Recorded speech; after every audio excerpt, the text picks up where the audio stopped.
อิงตามบทรายงานฉบับเลขที่882 พ.ต.ช. ลงวันที่19 กันยายน 2025แผนกตำรวจสกัดกั้นและต้านยาเสพติดรายงานให้ทราบว่าในครั้งวันที่18 กันยายน 2025ทางเจ้าหน้าที่ประจำจุดกวดกาป้อมโคกหลวงได้กวดการถปกติตกมาฮอดเวลาประมาณ 17 โมงได้มีรถ6ล้อสีขาวยี่ห้อ JMC หมายเลขทะเบียนบก3154หลวงพระบางไปธุรกิจขับขี่มาแต่ทางบ้านห้วยไสน้อยมุ่งหน้าจะไปทางเมืองปากถาพอขับขี่มาฮอดจุดกวดกาเจ้าหน้าที่ก็ได้ให้สัญญาณจอดรถได้ขออนุญาตกวดเอกสารรถและกวดค้นผู้ขับขี่แม่นท้าวเมงวืออายุ25ปีอาชีพเฮ็ดสวนเสือสาสัญชาติลาวชนเผ่ามงอยู่บ้านห้วยไสน้อยเมืองห้วยทรายแขวงบัวแก้วและท้าววิอายุ20ปีอาชีพเฮ็ดสวนเสือสาสัญชาติลาวชนเผ่ามงอยู่บ้านกอนอดเมืองโพนทองแขวงหลวงพระบาง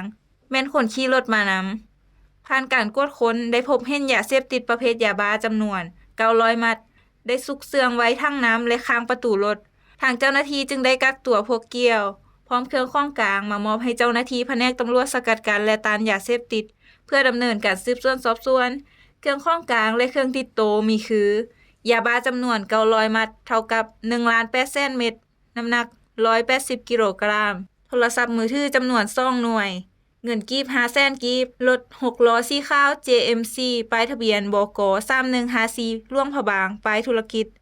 เจ้าหน้าที่แผนกตำรวจสกัดกั้นและต้านยาเสพติดปกส.แขวงบ่อแก้วพร้อมดำเนินการสืบสวนสอบสวนเพื่อซอกหาบรรดากลุ่มแก๊งต่อไป